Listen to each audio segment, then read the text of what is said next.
America जब चीन की तरफ देखता है तो बहुत सतर्कता के साथ देखता है और भारत और चीन के रिश्ते तो जग जाहिर है ही। ऐसे में जो सेमीकंडक्टर है उसकी अहमियत किस लिहाज से भारत और अमेरिका की मुलाकात में रहती है वो हम आपको इस हिसाब से भी समझाते हैं कि भारत और अमेरिका की साझेदारी इस फ्रंट पर कैसी है।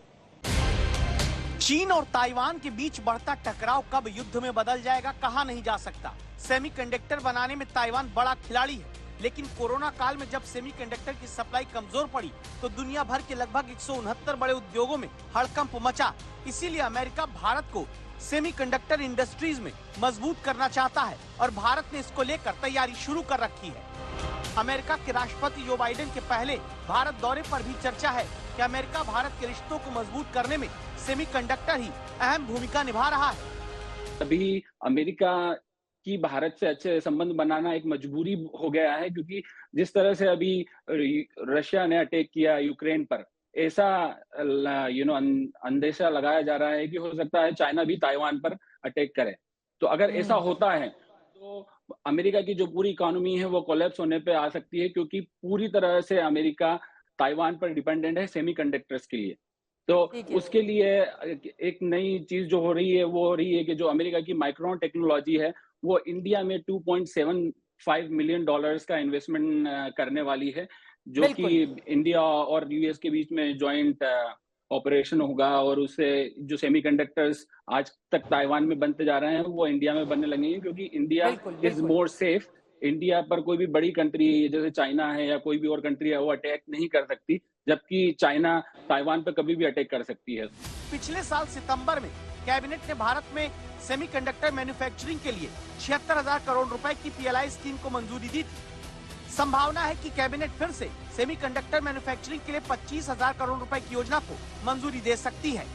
I'm just so impressed with India, and I really believe that the opportunity for India's growth in the semiconductor industry is now. This is India's time to drive incredible growth. Congratulations to Prime Minister Modi on his excellent visit here. So far, it's going great from my understanding, and I wish him and India all the best.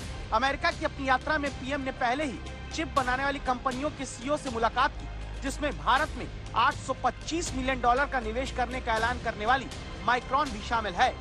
Very impressed with the vision that he has for India. Bharat को लेकर दुनिया भर की rating एजेंसियां इस बात पर एकमत हैं कि भारत जल्द ही तीसरी बड़ी अर्थव्यवस्था बनेगा।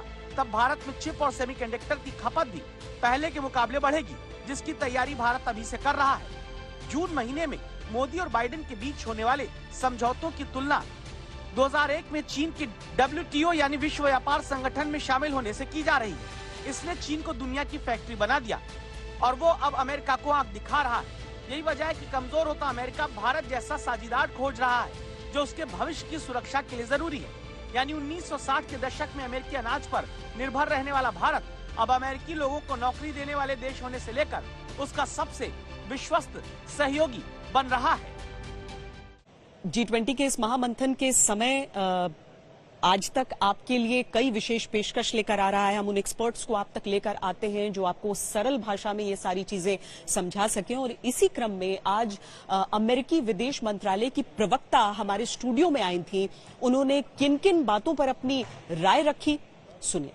भारत अमेरिका रिश्तों का एक ऐसा दौर शुरू हुआ है कि जब प्रधानमंत्री नरेंद्र मोदी अभी अमेरिका भी गए स्टेट विजिट पर, तो उन्होंने AI यानी आर्टिफिशियल इंटेलिजेंस नहीं बल्कि अमेरिका इंडिया कहा।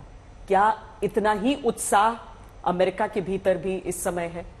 सच है कि इंडिया अमेरिका के ताल्लुकात बेहतर से बेहतर होते रहते हैं और हमारे तावन बड़े पैमाने पर होते रहते हैं, खास करके ऐसे critical emerging technology, stem areas, शिक्षा वगैरह वगैरह। हम देखते हैं कि दुनिया के सबसे आबादित देश कितना एम्बिशन और यूथ और एनर्जी है। हम इंडिया के साथ काम करने के लिए तैयार है। हम अमेरिकी ऊंचे से ऊंचे सिते पर ये G20 में शिरकत करने में बहुत इंतजार कर रहे थे, क्योंकि इस G20 बहुत बड़े मंच समझते हैं, जिसमें दुनिया के वैश्विक GDP का 85% बनने वाले देश शिरकत करते हैं। हम समझते हैं कि इस दुनिया में जब इतने सारे चुनौतियां हैं जो कोई एक मुल्क अपने आप से हल नहीं कर सकते हैं, यही फोरम पे हम ऐसे मुश्किलात के बारे में बात कर सकते हैं। जब चाइना के राष्ट्रपति शी जिनपिंग ने कहा कि वो नहीं आ रहे हैं, प्राइम मिनिस्टर उनकी तरफ से आएंगे, तब भी राष्ट्रपति बाइडेन ने अपनी तरफ से बहुत क्लियर, बहुत स्पष्ट रुख रखा है अपना। उन्होंने कहा कि वो डिसअपॉइंटेड है खुद बहुत, हमारे राष्ट्रपति ने, लेकिन आखिरकार कौन प्रतिनिधि भेजे वो तो हर एक देश का अपना फैसला है। सो जो भी प्रतिबंधी चीन और रूस भेजेंगे, हम उनके साथ काम करने के लिए तैयार है। रूस का जिक्र क्योंकि आपने किया है, रूस की चर्चा की है, तो क्या आप चाहेंगे, जो क्योंकि पिछली बार भी जब एक साझा बयान जारी होने की बात आई तो रूस यूक्रेन युद्ध की वजह से वो नहीं आ पाया क्योंकि रूस को उस पर आपत्ति है। आपको लग रहा है क्या अमेरिका इस बार भी इस बात को पुश करेगा, इस बात पे जोर देगा कि युद्ध के बारे में चर्चा हो, उसका जिक्र आए साझा बयान में?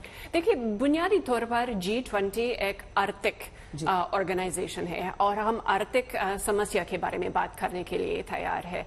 बात यह है कि यूक्रेन पर रूस ने कब्जा करने की कोशिश है, वो वैश्विक मंदी पर काफी असरात पड़ रहे हैं। जब वो ब्लैक सी ग्रेन इनिशिएटिव से निकल गए, जिसके तहत यूक्रेन अपने अनाज पूरी दुनिया को निर्यात कर सकते थे, और न सिर्फ वो समझौते से निकल गए बल्कि यूक्रेन के अनाज के गोदामों पर हमला किया करते हैं, ये तो पूरी दुनिया के महंगाई पर असरात।